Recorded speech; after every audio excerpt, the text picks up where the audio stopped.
दोपहर के वक्त मेरी सास अपने कमरे में एसी चलाकर सो रही थी और मैं रसोई में खड़े खड़े पसीने में भीगी हुई धूप में खाना बना रही थी। मेरी बीमार बच्ची अचानक बेड से गिर पड़ी। मैं घबरा गई, दौड़ते हुए सास के पास गई और रोते हुए बोली, माँ जी कुछ पैसे दे दीजिए, डॉक्टर के पास लेकर जाना है, हालत बहुत खराब है। सास ने मुंह चिढ़ाकर कहा, मेरे पास पैसे नहीं हैं और तेरी बेटी के इलाज के लिए मैं क्यों दूं पैसे, और फिर धक्का देकर मुझे कमरे से बाहर निकाल दिया। मैं फर्श पर गिर पड़ी। बच्ची तड़प रही थी और मैं उसे गोद में लेकर रोती रही। उसके बदन से गर्मी जा रही थी और मेरी गोद ठंडी हो गई। मेरी बेटी मेरी आंखों के सामने दम तोड़ गई। मैं उसे सीने से चिपका कर फूट फूट कर रोने लगी। ऊपर वाले से इंसाफ की भीख मांगती रही।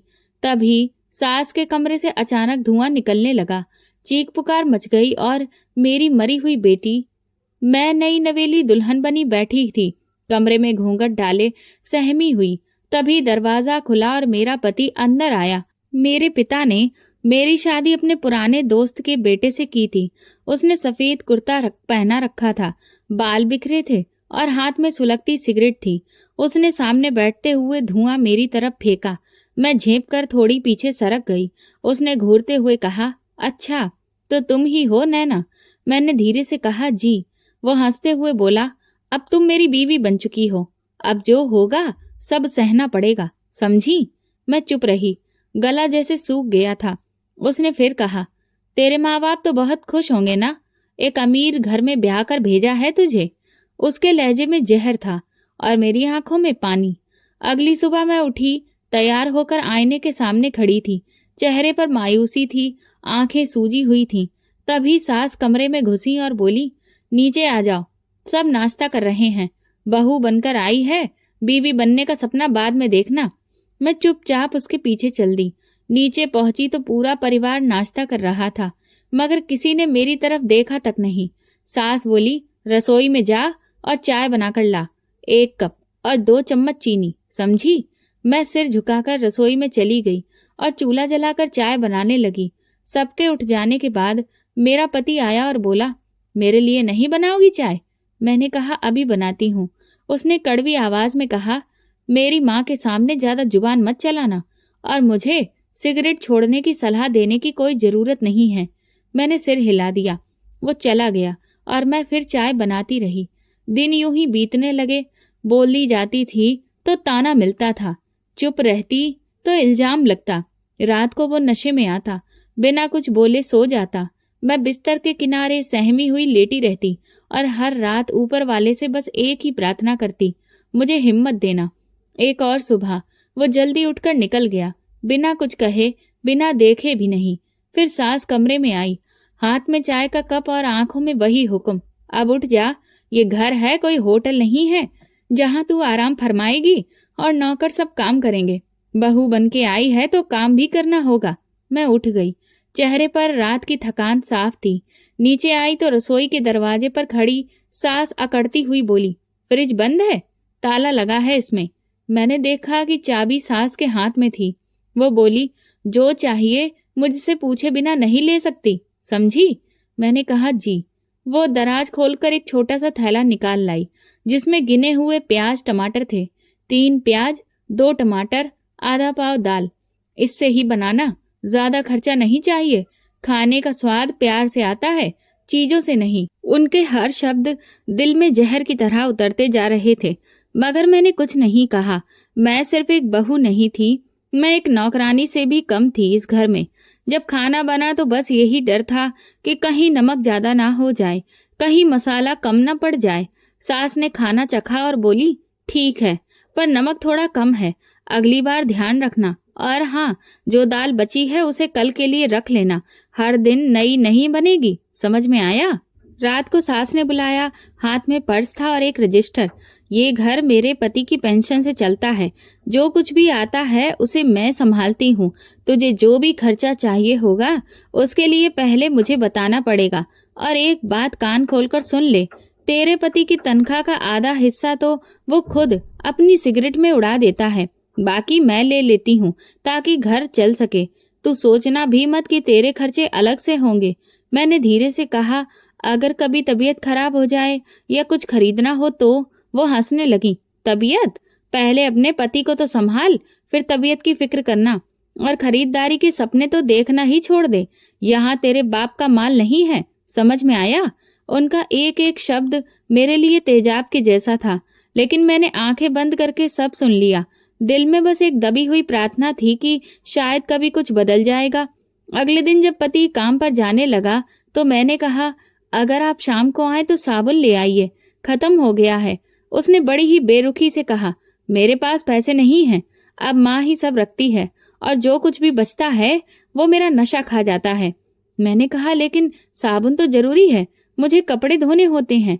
पर उसने मुझे घूर कर देखा। मैं खामोश हो गई। वो दरवाजा बंद करके चला गया और पीछे सन्नाटा रह गया। शाम को जब वो वापस आया तो नशे में डूबा हुआ था, हमेशा की तरह। वो लड़खड़ाता झगड़ता बिना होश के घर आ गया। उस रात मैं चुपचाप अपनी चादर उठाकर कमरे के कोने में लेट गई। आंखों से आंसू निकलने लगे और मैंने चुपचाप उन आंसुओं को अपने अंदर समा लिया। कई दिन हो चुके थे, वॉशिंग पाउडर भी खत्म हो गया था। शाम को जब वो काम से वापस आया तो मैंने हिम्मत करके धीरे से आवाज दी, कुछ बात करनी है, अगर आप एक बार सुन ले तो। उसने जूते उतारे, बैग एक तरफ रखा और कठोर लहजे में बोला, हाँ जल्दी बोल, मेरा दिमाग वैसे ही खराब है, बेकार की बातें मत करना मुझसे। मैंने खुद को संभालते हुए कहा, देखिए कपड़े बहुत मैले हो गए हैं, पाउडर भी खत्म हो गया है, अगर आप कुछ पैसे दे दें तो मैं पाउडर ले आऊं। ये सुनते ही वो एकदम से रुक गया, जैसे मेरी आवाज ने उसे रोक दिया हो।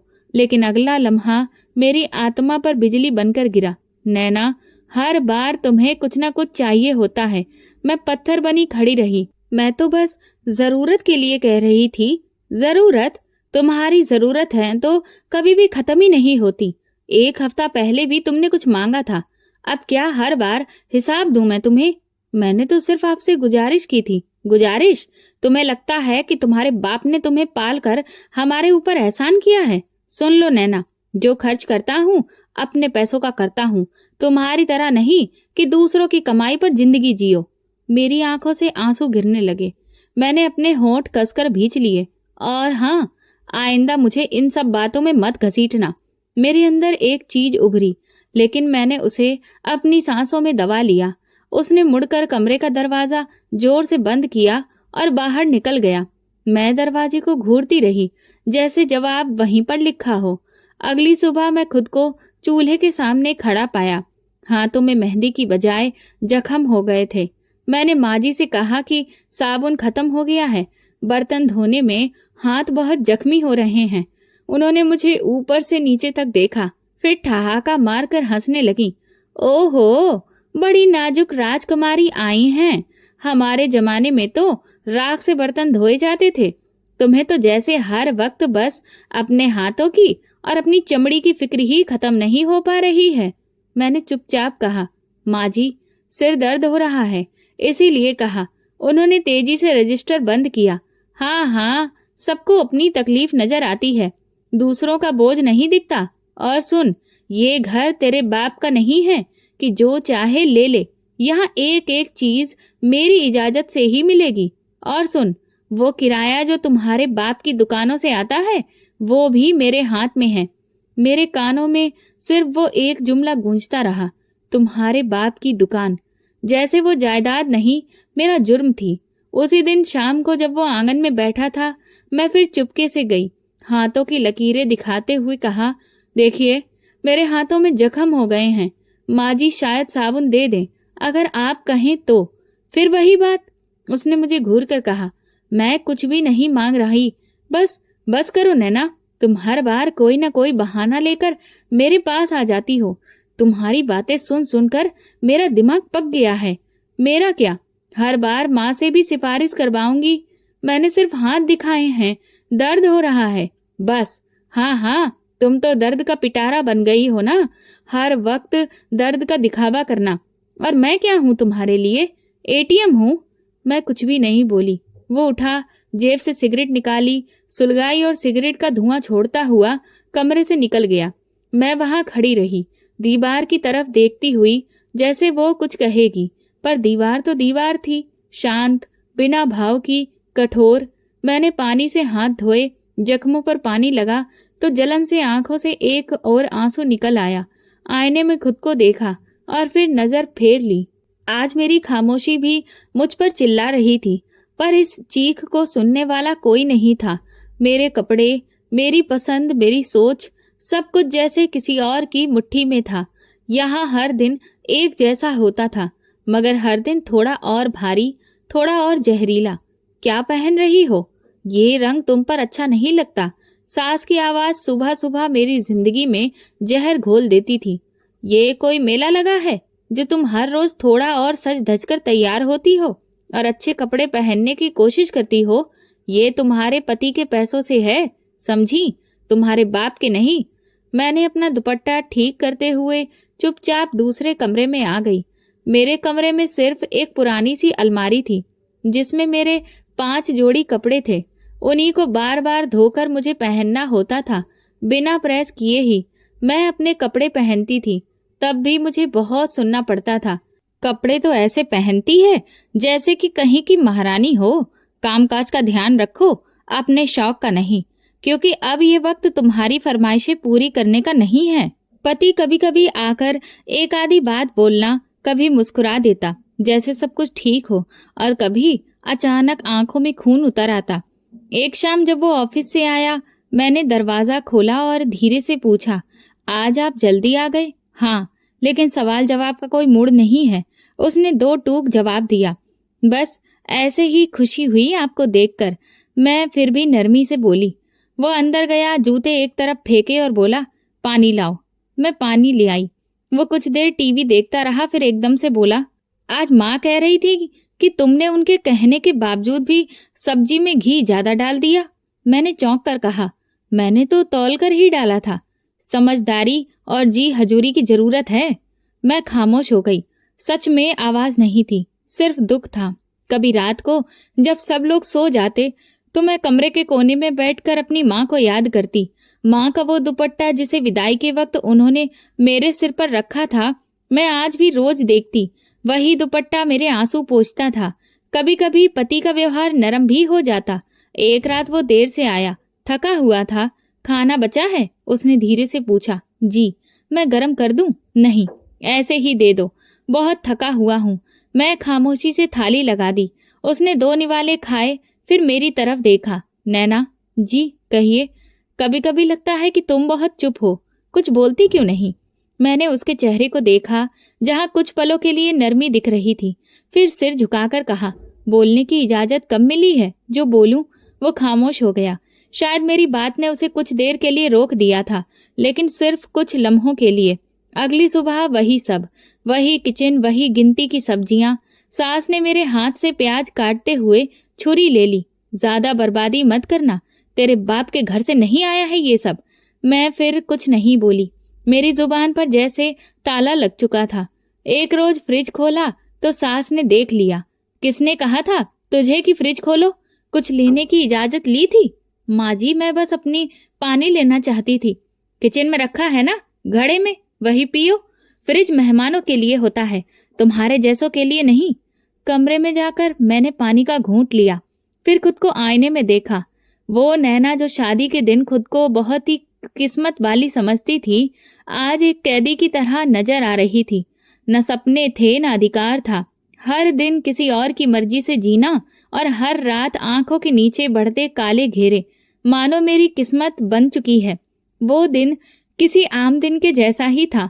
मेरे शरीर में कुछ अजीब सा बदलाव महसूस हो रहा था। कमजोरी, चक्कर, भूख न लगना। सास ने ताना मारा, काम से जी चुराती हो, जरा सा झुकने में तुम्हारी सांस चढ़ जाती है। मगर मुझे खुद नहीं पता था कि मेरे अंदर क्या पल रहा है। चुपके से पड़ोस की मौसी के साथ मैं अस्पताल गई, और जब वहां पर मेरा टेस्ट हुआ तो डॉक्टर ने हल्की सी मुस्कुराहट के साथ कहा, बधाई हो, आप माँ बनने वाली हैं। मेरे हाथ कांपने लगे। पहली बार इतने दिनों के बाद मेरी आंखों में खुशी के आंसू आए थे, लेकिन वो आंसू बहुत जल्द खौफ में बदल गए। घर जाकर कमरे में मैं बैठी रही। शाम को पति आए तो मैंने हिम्मत करके कहा, आज मैं डॉक्टर के पास गई थी।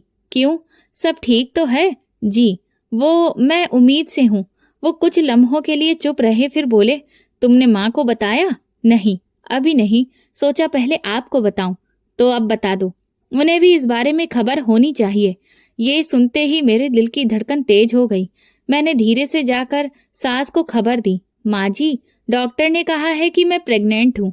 सास की आंखों में एक चमक आई, जैसे कोई सपना जाग गया हो। अच्छा है, भगवान का शुक्र है, अब कम से कम कोई तो खुशी का वक्त आएगा। लेकिन ये याद रखो, ये खुशी तभी पूरी होगी जब तुम पोता पैदा करोगी। मैं चुप रही। उन्होंने कहा, अगर बेटा हुआ तो ठीक है, लेकिन अगर बेटी निकली ना, तो वो तुम्हारे पेट के अंदर ही खत्म करवा दूंगी। हमें पोती नहीं चाहिए, मुझे पोता ही चाहिए। ये सुनते ही मेरे पूरे शरीर में एक ठंडी लहर दौड़ गई, हाथ पसीने से भीग गए। एक पल को लगा कि मेरे अंदर जो जान है वो हिल गई हो।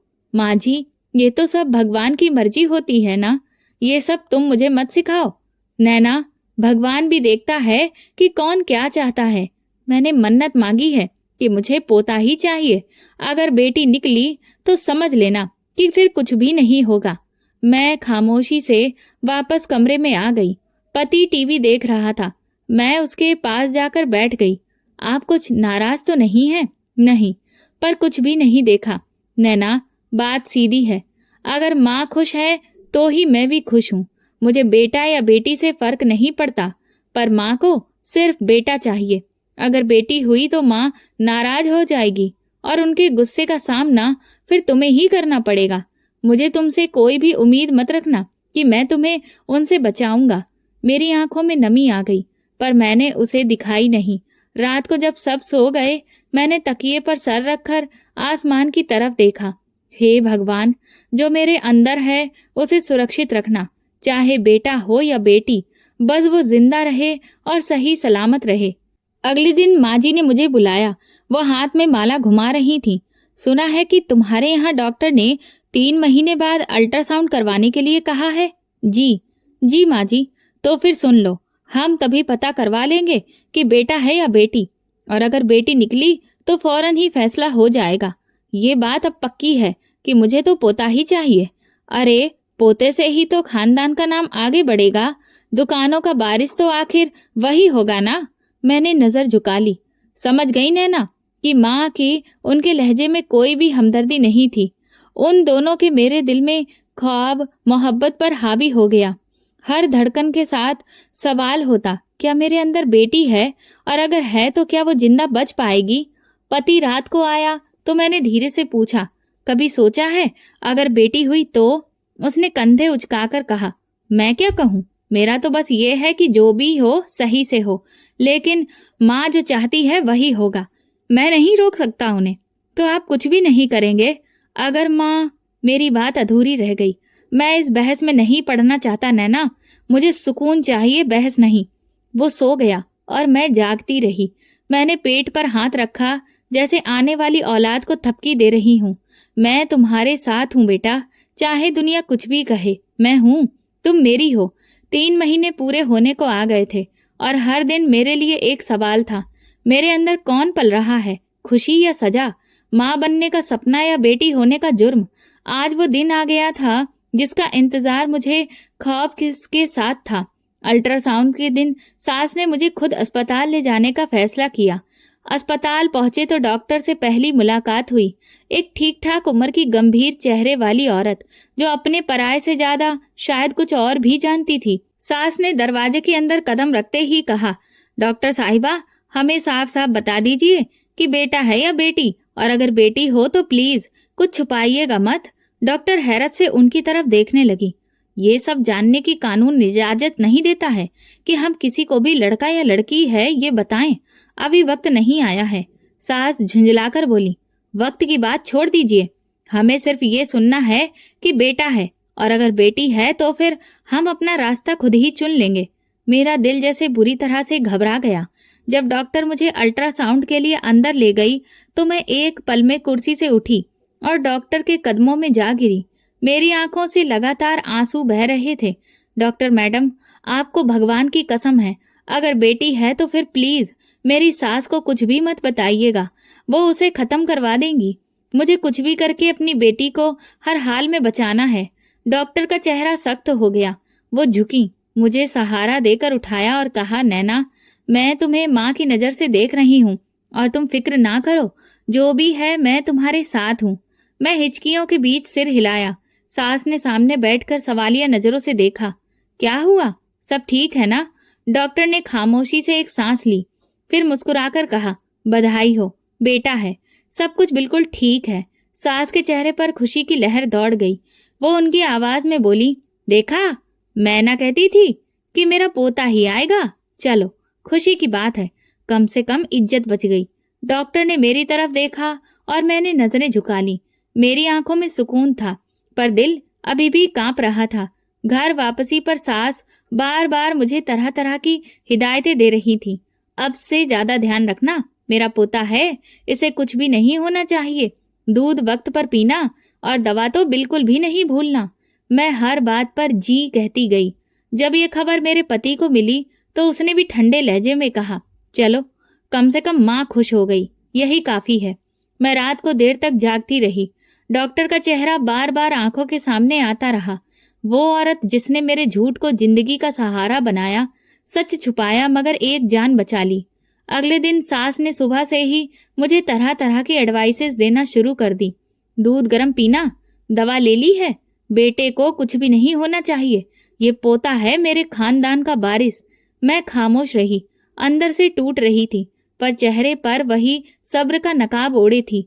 एक दोपहर जब मैं कमरे में बैठी थी, पति आया। उसने एक नजर मेरी तरफ देखा और बोला, अब तो तुम्हें खुश होना चाहिए, माँ भी तुमसे खुश हो गई है। मैंने कहा, आप खुश हैं? खुश और सुकून चाहिए तो होता है, जो माँ के खुश होने से आता है। मैंने नजर फेर ली। मैं हर धड़कन के साथ प्रार्थना करती कि वो दिन कभी ना आए जब सच मेरे घर की दहलीज पर आकर सवाल करे। सच जो मेरी बच्ची को मुझसे छीन सकता था, और वो झूठ जिसने एक जान को बचा लिया था। 9 महीने गुजर चुके थे। हर दिन एक सवाल, हर रात एक प्रार्थना। मेरी हर सांस के साथ बेटी की जिंदगी बंधी हुई थी। मैं उसे दिल ही दिल में रोशनी कहती थी, मेरा छोटा सा सपना जो अभी पूरी दुनिया से छुपा हुआ था, लेकिन वो मेरे दिल में रोशन था। वो रात जब दर्द शुरू हुआ तो सास का लहजा भी कांटों जैसा हो गया। याद रखना नैना, पोता ही होना चाहिए, वरना तुम्हारी शक्ल भी नहीं देखूंगी। हमारे खानदान में बेटियों की कोई जगह नहीं है। मैं चुप रही, बस पेट पर हाथ रख के दर्द के साथ वो बातें भी सह रही थी। अस्पताल पहुंचने पर मैं बेड पर लेट गई। पति बाहर इंतजार कर रहा था। सास बार बार नर्सों से सवाल करती रही, पता चला, बेटा है ना? लेबर रूम में जब मेरी चीखें और तेज हो गईं, मेरे दिल की धड़कन उस लम्हे बस यही कह रही थी, हे भगवान, मेरी बच्ची को सुरक्षित रखना, वो तुम्हारा दिया हुआ ही आशीर्वाद है। और फिर एक चमत्कार हुआ। एक नन्ही सी जान की आवाज गूंजी। मेरी आंखें धुंधला गईं, मगर मैं समझ गई कि वो आ गई है, मेरी बेटी, मेरी रोशनी। डॉक्टर ने बच्ची को मेरे सीने पर रखा। मैंने उसे छुआ, चूम लिया। आंसू टपकने लगे, पर इस बार वो आंसू खौफ के नहीं थे, माँ बनने के एक संपूर्ण एहसास के थे। कुछ देर के बाद जब कमरे में सास दाखिल हुई तो उनके चेहरे पर बेचैनी साफ लिखी थी। बेटा हुआ है ना? जल्दी बताओ। नर्स ने सर झुकाकर धीरे से कहा, बेटी हुई है। सास की आवाज कानों में बिजली बनकर टूटी। झूठ बोलकर बेटी पैदा कर ली? डॉक्टर ने तो कहा था कि बेटा है। मैंने आंखें बंद कर ली, जैसे सच्चाई से बचने की कोशिश कर रही हूँ। ये सब तुम्हारी साजिश थी ना नैना? तुमने हम लोगों को धोखा दिया, ये तुमने जानबूझकर किया। मैंने कुछ नहीं किया माँ जी, सब भगवान की मर्जी है। बंद करो ये बकवास बातें, मुझे पोती नहीं चाहिए थी। तुमने झूठ बोलकर मेरे साथ खेल खेला है। उसी पल पति अंदर आया। उसने सास की आवाज सुनी और बच्ची को मेरी गोद से उठाया। उसने बेटी को ध्यान से देखा, छोटे छोटे हाथ, मासूम सा चेहरा और उसकी नरम सांसें। एक लम्हे को उसके चेहरे पर हैरत और नमी दोनों एक साथ छा गई। कितनी छोटी है, कितनी मासूम। सास गुस्से से बोली, इसे गोद में लेने से ये बेटा नहीं बन जाएगा। तुम्हें धोखा दिया है इस लड़की ने। वो खामोश रहा। बच्ची को वापस मेरी गोद में रखा और धीरे से बोला, माँ, अब जो हो गया है वो हो गया। अब बिना बात शोर मचाने का क्या फायदा? तो अब तुम भी इसकी तरफदारी करोगे? नहीं माँ, मैं सिर्फ थक गया हूँ।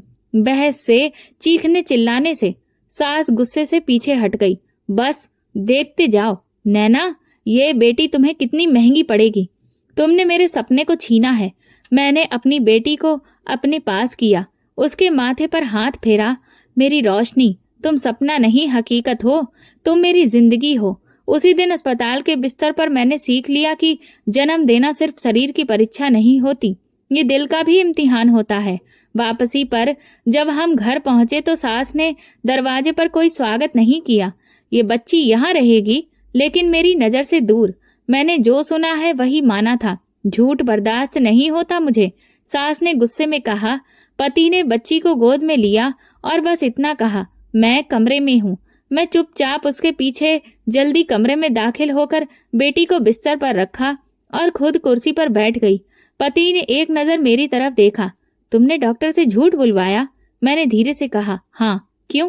क्योंकि अगर सच बता देती तो ये बच्ची आज इस दुनिया में नहीं होती। आपकी माँ इसे खत्म करवा देती। वो कुछ नहीं बोला, खिड़की की तरफ देखने लगा। मैंने जो किया सिर्फ अपनी बेटी के लिए किया, वो मेरी जिम्मेदारी है। उस वक्त कमरे में खामोशी छा गई। बेटी की धीमी सांस सुनाई दे रही थी। बाहर से सास की गुनगुनाहट आ रही थी, जैसे वो अब बेहोश होने का नाटक कर रही हो। रात को जब सब सो गए, मैं बेटी को सीने से लगाए बैठी रही। उसका नन्हा हाथ मेरी उंगली पर पड़ा हुआ था, जैसे वो जान गई हो कि दुनिया की दुश्मनी से बचने के लिए माँ ही काफी है। बच्ची को गोद में लिए कई रातें बीत चुकी थी, मगर नींद मेरी आंखों से रूठ गई थी। रोशनी 3 हफ्ते की हो चुकी थी। नन्हे से हाथ, नरम सा एहसास। हर बार जब मुझे देखती तो मेरे अंदर कुछ टूटने लगता था, लेकिन अब वो बार बार रोने लगती थी। पेट में दर्द, चिल्लाना, तड़पना। सास की बातें वैसी की वैसी ही थीं, बल्कि और ज्यादा कड़वी हो गई थीं। मैंने रोशनी के दूध के डिब्बे के लिए 70 रुपए मांगे। दूध क्यों नहीं पिलाती इसे? घर का है, फ्री है। हमारे जमाने में तो यही पीते थे सब बच्चे। मैंने धीरे से कहा, माँ जी, शायद रोशनी को मेरा दूध पच नहीं रहा है। वो पीती है मगर फिर वो फौरन ही पलट देती है। वो रोती रहती है। डॉक्टर ने कहा था कि कुछ बच्चों को बाहर का दूध ही देना पड़ता है। देख लेना, कान खोलकर सुन ले। अगर ये पोता होता ना तो रोज 1000 रुपए खर्च कर देती, लेकिन ये तो बोझ है। अब इसके नखरे नहीं देखूंगी। बाहर का दूध तो बहुत दूर की चीज है जो रोज रोज बाजार जाया जाए। मैं सिर्फ अपनी बेटी के लिए मांग रही हूँ माँ जी, बस। तुम्हारी जुबान दिन ब दिन बहुत लंबी होती जा रही है। याद रखो, मैं अभी जिंदा हूँ और मेरे होते हुए तुम अपने फैसले नहीं चला सकती। अगर कुछ चाहिए तो अपने मायके से मंगवा लो। मैंने नजर झुका ली। दिल चाहा कुछ कहूँ, मगर जुबान पर ताला पड़ चुका था। उसी रात रोशनी बहुत रोई। मैं उसे सीने से लगाए हुई चुप करा रही थी। वो फिर भी तड़पती हुई रोती रही। पेट पर हाथ रखती तो लगता कि अंदर आग जल रही हो। उसकी सिसकियां कमरे में गूंजती रहीं और मेरा दिल जैसे हर पल खून के आंसू रो रहा हो। पति से बात की, वो अखबार पढ़ रहा था। रोशनी को दूध हजम नहीं हो रहा। अगर आप थोड़े पैसे दे दें तो मैं बाहर से ले आऊं। उसने बिना मेरी तरफ देखे कहा, माँ के पास हैं पैसे, मुझसे क्यों मांग रही हो? मैं माँ जी से बात की थी, उन्होंने साफ मना कर दिया है। कह रही है कि अगर पोता होता तो पैसे देती। अब बताइए मैं क्या करूं? पति बोला। तो क्या, मैं उनसे लड़ूं? तुम्हें मैंने पहले ही समझाया है, माँ जो कहती है वही होता है। मुझे कुछ मत कहना, मैं कुछ भी नहीं कर सकता। ये आपकी भी बेटी है, सिर्फ मेरी नहीं। मैंने कहा ना, माँ से बात करो, मुझे इन सब बातों में मत घसीटो। वो उठकर चला गया, जैसे रोशनी की चीखें उसके कानों तक पहुंच ही नहीं रही हो। रात को रोशनी की हालत और बिगड़ गई और वो लगातार रो रही थी। आंखें लाल हो रही थी, चेहरा पसीने से भीगा। मैं सास के कमरे का दरवाजा खटखटाया। माँ जी प्लीज थोड़े से पैसे दे दीजिए, दूध लाना है, बच्ची की हालत बहुत खराब हो रही है। अंदर से आवाज आई, रात के इस वक्त मुझे जगाने आई हो? क्या हो गया है इस रोने की मशीन को? प्लीज सिर्फ आज दे दीजिए, मैं सुबह वापस कर दूंगी। दरवाजा खुला। सास ने गुस्से से कहा, नैना तुमने हद कर दी है। ये कोई राजकुमारी है? रो रही है तो रोने दो। पोता पैदा करती ना तब देखती कि तू क्या मांगती और मैं सब कुछ बिना मांगे ही दे देती। चली जा यहाँ से, मेरा वक्त बर्बाद मत कर। उसके बाद दरवाजा जोर से बंद हो गया और मैं पत्थर बनी खड़ी रही। रोशनी करहाओं के साथ मेरे हाथों में जोर पकड़ती जा रही थी। अगली सुबह मैंने हिम्मत की, पति से दोबारा बात की। अगर पैसे नहीं दे सकते तो कम से कम खुद ही दूध ले आओ। मैं हर बार सास के आगे हाथ नहीं फैला सकती।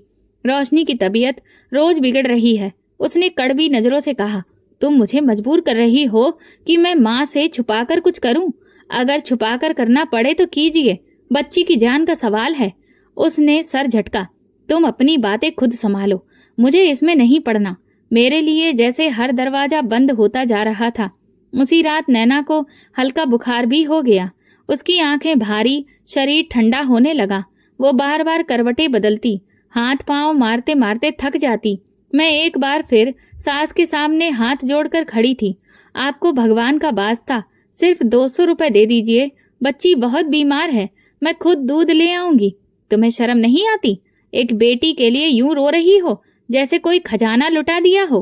क्या दुनिया में बेटियां इतनी जरूरी हो गई हैं?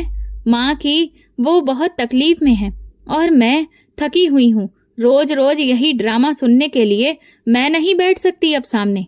हार कर मैं अपनी बच्ची को उठाकर वापस कमरे में आ गई। वो अब रो रो कर थक चुकी थी। बस उसकी सिसकियां थीं, सांस धीमी, आंखों में दर्द। मेरी नींद, मेरा सब्र, सब कुछ छिन चुका था। सिर्फ एक माँ बची थी जो अपनी बच्ची के साथ जाग रही थी। रोशनी मेरी गोद में थी और मैं उसे बार बार थपकियां दे रही थी। मेरे पास कुछ नहीं था, सिर्फ मोहब्बत, भूख और लाचारी। और इन सब के बीच मेरी बेटी जो रोज थोड़ा थोड़ा मर रही थी। रोशनी मेरी गोद में बेसुध थी, होंठ सूखे सफेद, शरीर ठंडा लेकिन माथा दहकता हुआ। पति को कॉल किया, वो दूसरे शहर किसी काम से गया था। बार बार फोन मिला रही थी लेकिन हर बार फोन बजता रहा, कोई जवाब नहीं आया। सुबह का वक्त पास था, सूरज अभी निकला नहीं था लेकिन मेरी रोशनी डूब रही थी। मैं रोशनी को चादर में लपेटकर बाहर निकली। एक एक दरवाजा खटखटाया। मौसी, प्लीज थोड़े से पैसे दे दीजिए, बच्ची की हालत बहुत खराब है, मुझे दवा लेनी है। नैना बेटी, मेरे पास खुद कुछ भी नहीं है, महीना खत्म होने को आ गया है, दूसरे घर गई। दीदी, मैं वापस कर दूंगी, बस बच्ची के लिए दवा चाहिए, हमें माफ कर दो, खुद हमारे बच्चों का खर्चा पूरा नहीं हो रहा। मैं आंखों में आंसू लिए दरवाजे दरवाजे जाती रही लेकिन हर दरवाजा बंद, हर दिल कठोर। तब एक औरत जो पास वाली गली में रहती थी मेरे पास आई। उसके हाथ में एक पुरानी शॉल थी और आंखों में थोड़ा सा रहम। लो बेटा, मेरे पास बस इतना ही है। मैं खुद तो दवा लेने आई थी अपने पति की, पर तुम्हारी बच्ची की हालत देखकर दिल पिघल गया। भगवान आपको खुश रखे, मैं लौटा दूंगी, तुम पहले अपनी बच्ची को बचाओ। मैं भागती हुई रोशनी को लेकर पास के क्लिनिक में पहुंची। अंदर नर्स ने देखा और तुरंत डॉक्टर को बुलाया। डॉक्टर ने बच्ची की आंखें चेक की, स्क्रीन देखा, एक नजर मेरी तरफ देखा। ये कब से बुखार में थी? 2 दिन से, पर पैसे नहीं थे मेरे पास दवा के लिए। डॉक्टर खामोश हो गया, फिर धीरे से बोला, बहुत देर हो चुकी है, इसकी सांसें रुक चुकी हैं नैना। मेरे कदमों तले जमीन खिसक गई। ये सुनते ही जैसे किसी ने मेरे गले में फांसी डाल दी हो। आंखों के सामने अंधेरा छा गया। नहीं, आप दोबारा चेक करिए, फिर से देखिए तो। मेरी रोशनी, मेरी बच्ची सांस ले रही थी अभी। मैं उनसे बार बार भीख मांग रही थी। हम कुछ भी नहीं कर सकते। मैंने रोशनी को अपने बाजू में उठा लिया, जैसे जोर देने से जिंदगी वापस आ जाएगी, पर उसका शरीर ठंडा था, जैसे दुनिया की सारी आवाजें सुनकर भी उसने सिर्फ खामोशी चुन ली हो। अस्पताल के कमरे से निकलते हुए मेरे कदम डगमगा गए। लोगों की नजरें, गाड़ियों का शोर, सब धुंधला पड़ गया। मेरे सीने पर रोशनी की लाश थी और मेरी गोद खाली होने लगी थी। घर का दरवाजा खटखटाया, सास ने खोला। मेरे हाथ में चादर में लिपटी रोशनी को देखकर उसके माथे पर एक पल को कोई भी असर नहीं आया। क्या हुआ? रोशनी मर गई। हाँ, आपकी पोती जो पैदा होते ही बोझ ठहरा दी गई, आज दुनिया छोड़ गई। सास ने पलकें भी नहीं झपकाई, बस दरवाजा छोड़कर पीछे हट गई। मैं रोशनी को लेकर कमरे में आई, बिस्तर पर उसे रखा।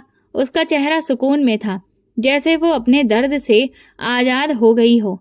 मैं उसके पास बैठी रही, उसे गोद में लिए थपकी देती रही, जैसे अब भी उसे सुलाना हो। इसी वक्त पति घर आया, थका हुआ, चेहरे पर मुस्कुराहट। कैसी है रोशनी? मैंने सर उठाया, आंखों से आंसू बहने लगे।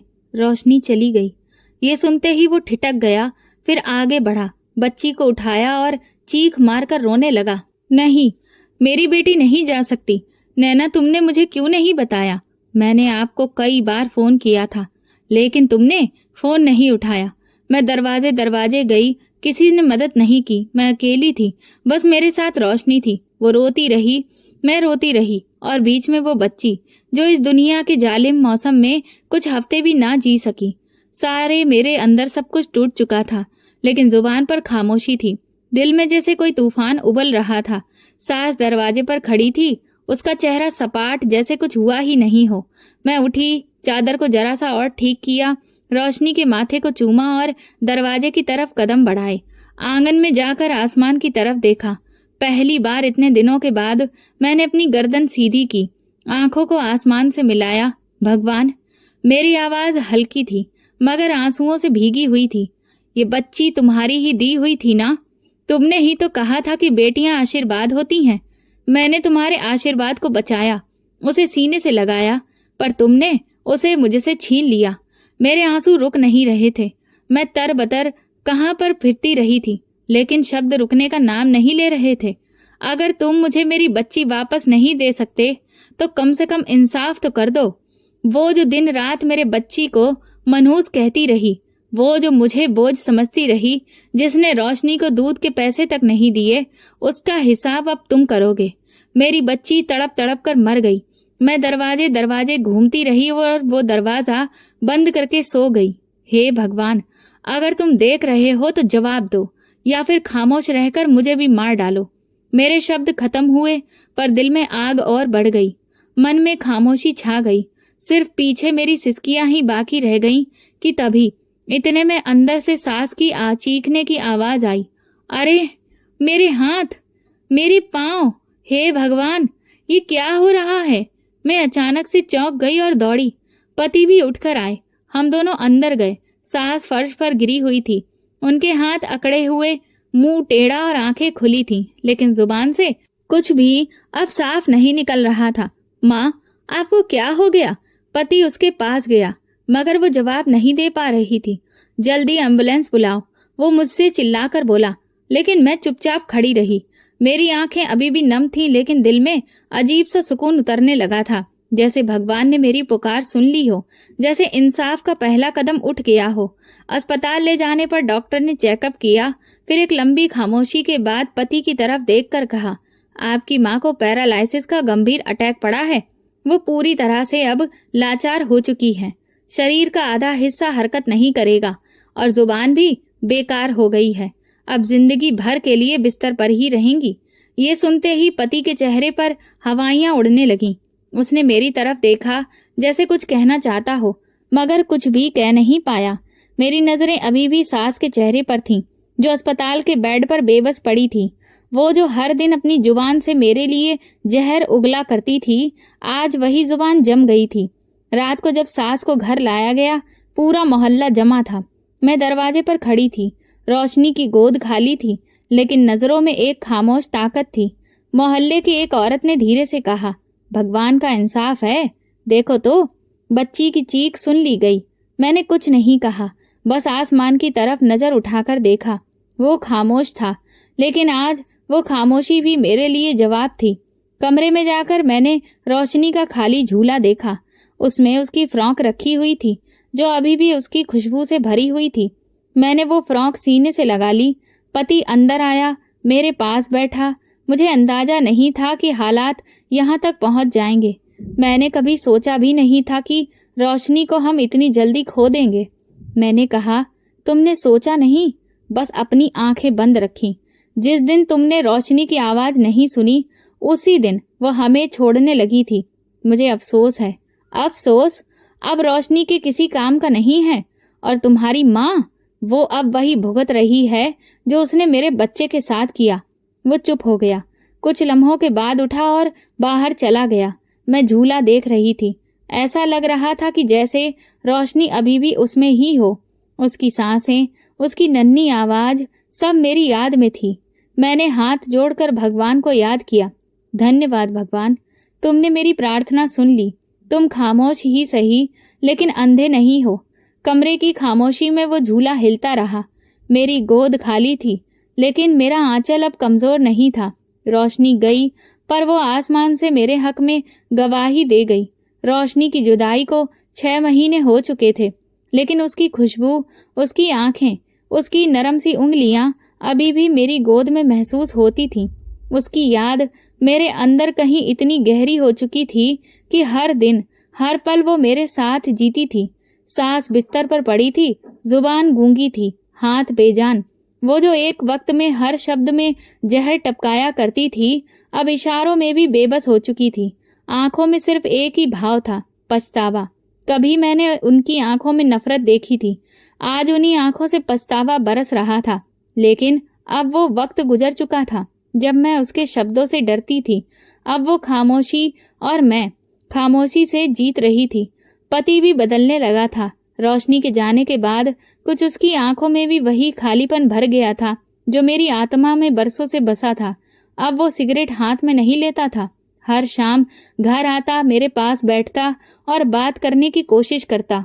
एक दिन शाम को जब धूप दीवारों से फिसल रही थी, वो मेरे पास आया। नैना, मैं तुमसे कुछ कहना चाहता हूँ। मैंने उसकी तरफ देखा। वो वही इंसान था जिसने बरसों मेरे अंदर जख्म दिए थे, मगर अब उसकी आवाज में कुछ और था। शायद शर्मिंदगी, शायद माफी। मैं जानता हूँ कि मैं बहुत पीछे रह गया। जब तुम लड़ रही थी तो मैं सिर्फ तमाशा देख रहा था। जब तुम रो रही थी तो मैं चुप रहा।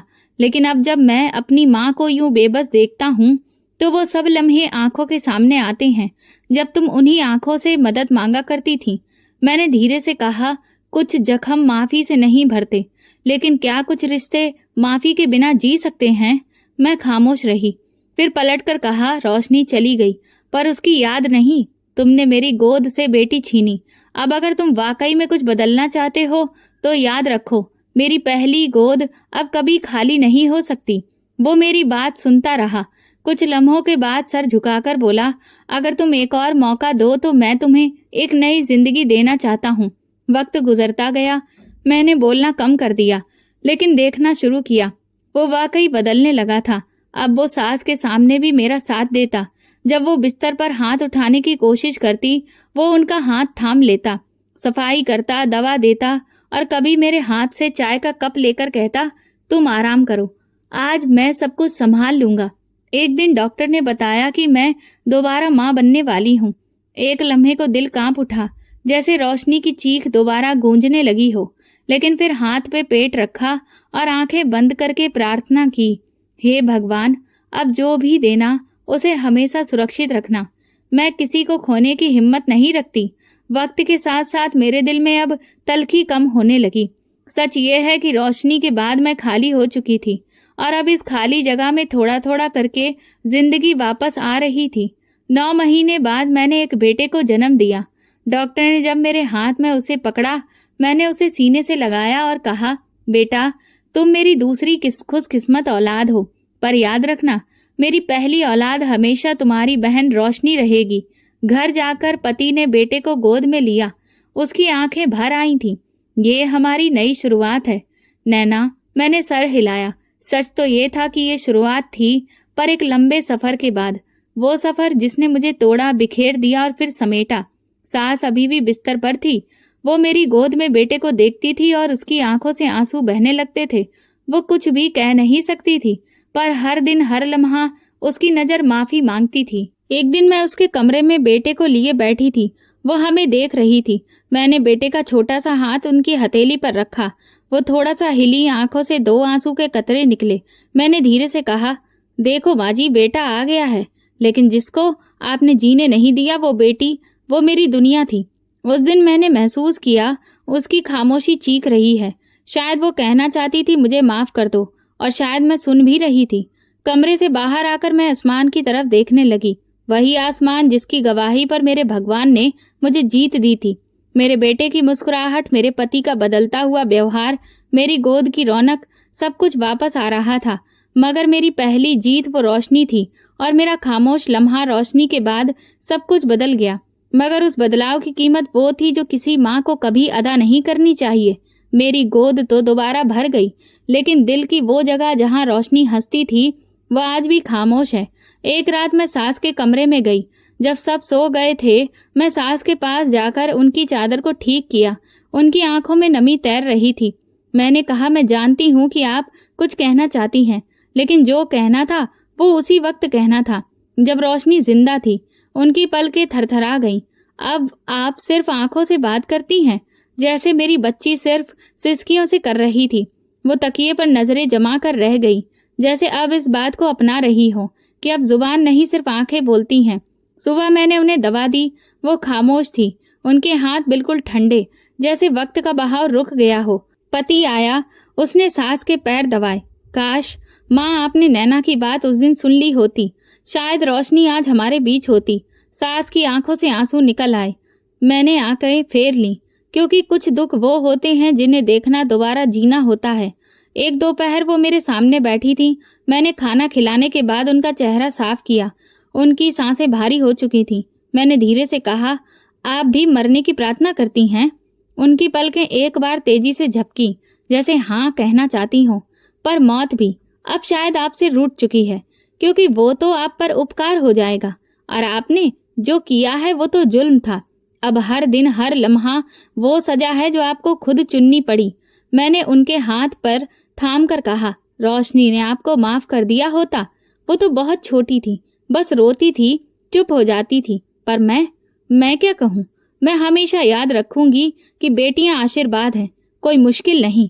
कमरे में खामोशी थी, सिर्फ पंखे की आवाज उठ रही थी। मैंने दुपट्टा ओढ़ा, बेटे को उठाया और बाहर गई। आंगन में आसमान साफ था, बादल नहीं थे, सूरज चमक रहा था। मैंने अपने बेटे को सीने से लगाया, उसके माथे को चूमा। बेटा, तुम जब बड़े होगे तो ये जानना कि तुम्हारी एक बहन भी थी, रोशनी, जिसे इस दुनिया ने जीने नहीं दिया, लेकिन वो अभी भी तुम्हारे साथ है। हर बार जब तुम मुस्कुराओगे वो खुश होगी, जब तुम रोओगे वो तुम्हारे पास होगी। पति मेरे पास आया, खामोशी से बैठा। तुमने बहुत कुछ बर्दाश्त किया है नैना, और तुमने सब कुछ खामोशी से सह लिया।